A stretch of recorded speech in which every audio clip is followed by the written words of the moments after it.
Все, что я сейчас говорю, может привести меня к тюремному сроку. Но важно рассказывать эту историю именно сейчас. Анастасии Шевченко обвинили в том, что она участвовала в деятельности движения, которое представляет угрозу для безопасности государства. Я потеряла свою дочь именно из-за этого режима.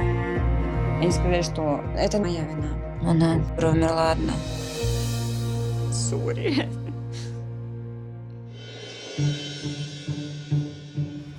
Я чувствую, что за мной следят. Я знаю, что следят за мамой. Рассматривать это как преступление мне в голову не приходило.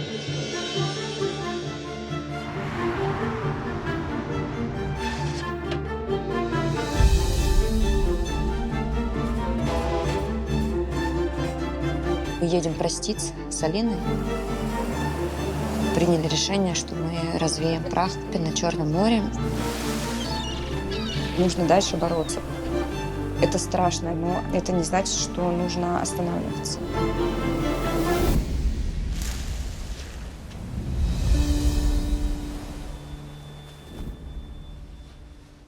We're here at the 30th anniversary of the Hamptons Film Festival, speaking with... My name is Sarah McCarthy, and I'm the director of a documentary film called Anastasia Shevchenko. Yeah, the film is Anastasia, actually, and I am Anastasia as a subject of the film. Tell me a little about the film. So the film tells the story of this incredible woman here. She's a Russian dissident, and she protested against the Putin regime and was put under house arrest for 2 years for doing so. She wasn't allowed to use the phone, the internet, nothing. Her eldest daughter, Alina, became very sick while she was under house arrest. And sadly, Alina passed away before investigators would allow Anastasia to go and see her. And we tell the story of Anastasia and her 2 children traveling across Russia to scatter Alina's ashes in the Black Sea. And extraordinarily, after they scatter the ashes, this pod of dolphins shows up, surrounds the boat, and then escorts the boat back to shore. Wow. How did you two connect to make this project? So we met through an international human rights lawyer called Maria Logan, and she's an incredible woman. She has law degrees in the US, the UK, and in Russia, and she also finances documentaries and social justice fiction.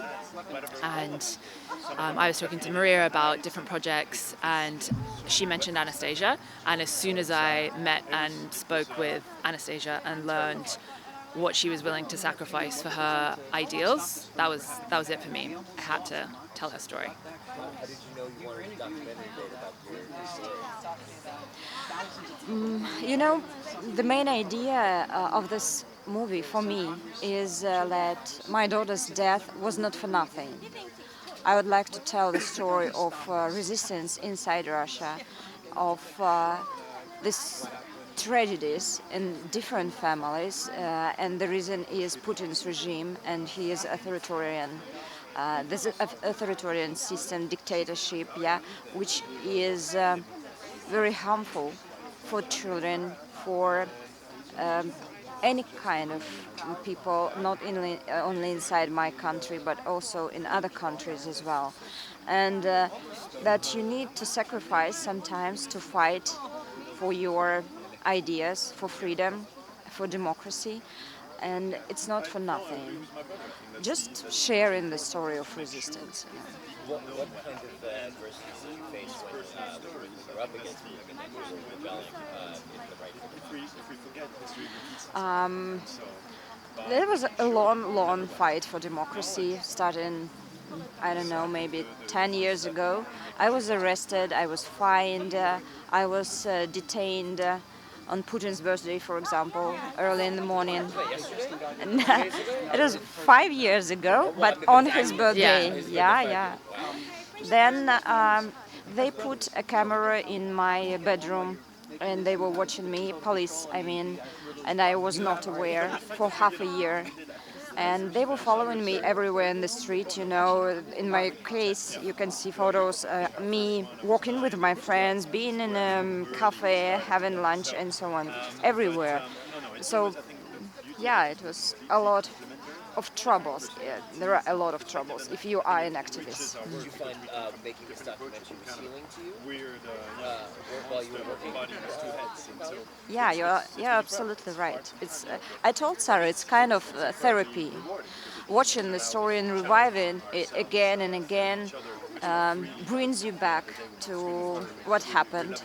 And first of all, for me, when I see my daughter's eyes on this big screen, it's something like a moment with me and her again, like she's alive for seconds. And then, I watch this film and I have different emotions every time, working on my emotions and trying to be stronger now. I can understand it can be very painful to watch since you're experiencing the trauma that you've had in your life. When you were making this documentary, did you shoot this also overseas? Did you have to work with a lot of different logistics to get this going and access and things like that? How was that experience for you? Yeah, the film was shot entirely in Russia, and I had an all-Russian crew who were just incredible. And that was really important to us for a variety of reasons. We wanted to be under the radar because obviously Anastasia is on the wanted list, and she was being followed by the FSB at the time. So we had to use a camera that looked like a consumer camera. Also, our cinematographer, he'd spent 100 days in pre-trial detention for another movie that he'd made that was opposing Putin's regime. So our crew was very much committed to the fight against Putin's brutal regime, and I think that you feel that in the images that they capture and just in the spirit that the film is made in. And we didn't want to be some big foreign crew sticking out like a sore thumb. We wanted to be local and for the languages, for the Russian language to be spoken throughout, and also for Anastasia and her family to feel comfortable that the whole crew was speaking her language. We read a lot about in the paper, like New York Times, saying that there is still a strong fight against Putin. Is that going to be accounted for, and is that still going on? It's still going on, yeah. You know what I do every week? I write letters to my friends who are in prison. And sometimes I just have nothing to say, but they feel quite optimistic there. And one of them, was just arrested as me for being undesirable, member of undesirable organization. He is facing now more than 20 years of jail. Another one, he's just a poet. He was writing poetry, mostly against the regime, and he was raped by police just a couple of weeks ago, and now he is arrested. And all of them, are separated of their families. They do not see their children, their wives, and so on. And people keep protesting. It is extremely risky. It is very scary sometimes. I know I did it, and when you go to FSB office, FSB jail, there is a FSB jail in my city, it's a very secure place to bring food for other people who are arrested. Even this moment is scary. And still, lots and lots of people are resisting in Russia. Every morning I wake up and read the news that somebody is arrested. So it's what is going on in Russia is just a nightmare now. And with the mobilization, Putin's done this so-called partial mobilization, but it's a full-scale mobilization. There are men without any military experience whatsoever being literally picked up off the street, sometimes taken from their houses and bussed to the front line of the war. They have nothing. They're given a gun that barely works. They're told to buy their own bulletproof vests. There's members of my crew who are currently in hiding. Most men in Russia right now are in hiding. They've fled, or they're in hiding, trying to dodge being thrown into the war machine. I'm sorry to hear all of that, and I kind of left me speechless for a minute, but if I can digress a little bit more back to the film, where can people go to find out more about this film? Because it's definitely I'm a writer, and I'm the star of the film. So we have a website, anastasiafilm.com, And on there you can find all of our film festival screenings. We have a lot of film festivals coming up in New York and LA and all over the world. And then eventually the film will be on Paramount Plus around Thanksgiving. And we're very, very grateful to Paramount for picking up this story and for giving it all of the support and the attention that it deserves.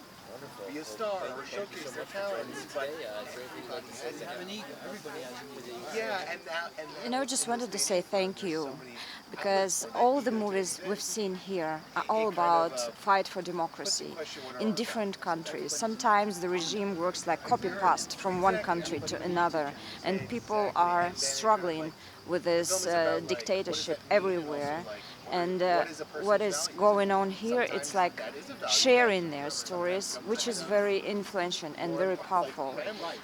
So very grateful to be here. Yeah.